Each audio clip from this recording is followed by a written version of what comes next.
In another striking image, the father of the Orlando terrorist shooter was behind Hillary Clinton at a rally on Monday. Her rally earlier today, calm in comparison. Hillary Clinton dodging questions about why and how that terrorist father was at one of her rallies.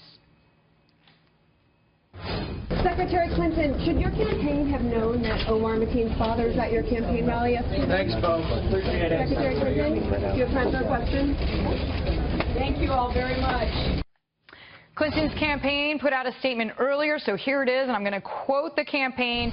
This individual was not invited as a guest. The campaign was unaware of his attendance until after the event. In addition to that, I'd add on the record that Hillary Clinton disagrees with his views and disavows his support. Former Bush speechwriter Mark Thiessen says if Hillary Clinton can't find a terrorist father, good luck finding a terrorist in general. She can vet Syrian refugees for terrorist ties, but she can't vet the people coming into her own rally. How is she going to vet Syrian refugees? This is the father of a terrorist who killed 49 people in Orlando just an hour away from that rally.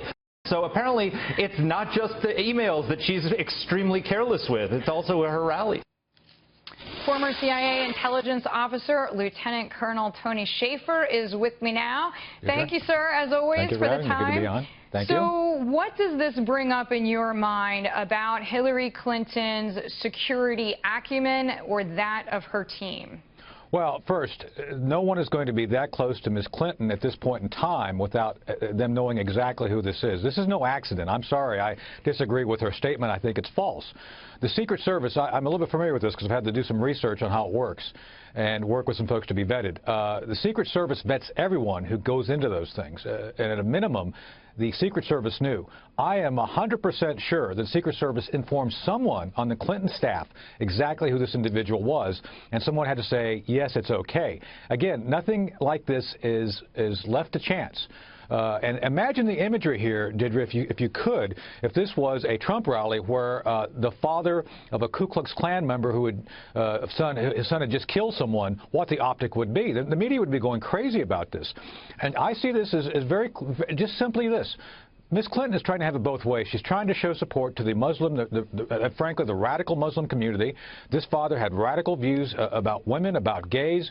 He's pro-Taliban, which is a terror organization by her own State Department's direction. And at the same time, they want to show support to the gays and gay and lesbian community. So, Colonel, let me just ask you, I mean, did somebody on her team actually allow, because I'm in agreement, you're the expert, but it does seem highly unlikely that they would not screen people, especially who are so close to her within that camera shot at one of her rallies. It is beyond impossible. There's just no way. The Secret Service will allow anyone that close without going through every name, any candidate. So what they're saying is preposterous. I think I hope the media, you all keep pushing on this because there's more there. And if you look at how she said the statement, how they said the statement, he wasn't invited. Well, maybe not officially, but someone may have said, hey, come on down, we'll have you in. He actually said to the media that he was invited. So who are you going to believe? Someone who lies serially or the guy who actually said, hey, they invited me and I showed up? All right, Colonel, let me ask you about this. Shifting gears, Donald Trump reaffirming his support for the Second Amendment. Here's his comment. I have a follow-up for you. Here it is first. We have to protect our Second Amendment, which is under siege. Remember that. Remember that. It's under siege.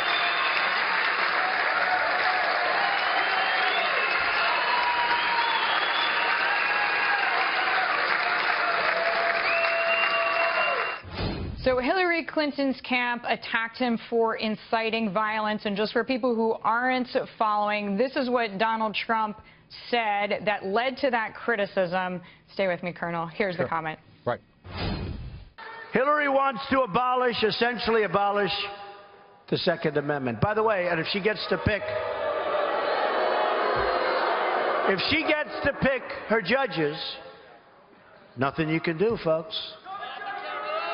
Although the Second Amendment people, maybe there is, I don't know. So do you think that people are taking this as a call to arms? When you heard Donald Trump make that statement, with your security CIA background, what was your reaction? My reaction is it's a call to action. I did not hear anywhere where he said, you all need to take any means necessary and stop her. That I would take as a threat. And let's remember, Deirdre, that back in, I guess it was the first election between Barack Obama and Ms. Clinton, Ms. Clinton actually said she thought it was possible for Barack Obama to go the way of Bobby Kennedy as part of the election, which to me was a much more direct threat. This was actually captured by the New York Post, reposted today.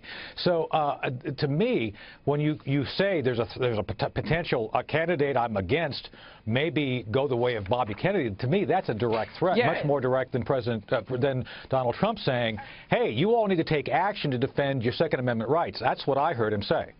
Indeed, and there are many people who say that comment, that reference to Bobby Kennedy really hurt her and very much helped now President Obama. That's correct. So Donald Trump just responded to a CNN report that his campaign met with Secret Service about the comments that he made and reportedly assuring Secret Service that Donald Trump does not intend to be violent, nor does he wish to incite violence. So Donald Trump just tweeting out, no such meeting or conversation ever happened. A made-up story by low ratings at CNN. But does this factor in, Colonel, to what you were saying about the way that the media handles different stories and different perceived potential threats? Well, absolutely. I'm trying to sit back and be completely neutral on this, but it's amazing how, you know, Donald Trump could wear a fuchsia tie, and that would become an issue to the media if they thought that somehow that was meant to be some sort of a dog whistle against gays and lesbians. I mean, this is how hard some of the folks in the media are pushing to look for issues, while at the same time, there's clear evidence in my judgment that Ms. Clinton has been shown to have some real issues with some new email released by WikiLeaks. Some of the information in her emails resulted, and I believe, in the death of an Iranian scientist. These things are all kind of being glossed over by the media, and so any minutia on the Trump side is being blown up. At the same time, anything which I believe is a serious character flaw in Ms. Clinton is being either ignored or completely diminished to the point of where don't look here. So to my judgment, you know, most of the media, not you, I mean, Fox has been very, I think, fair on this. Most of the other media has been very reluctant to actually go hard at Ms. Clinton for some real character flaws. Well, indeed, and there are those new emails out as well that we're going to talk about. Lieutenant Colonel Tony Schaeffer, thank you as always. Sure. Glad to have you here.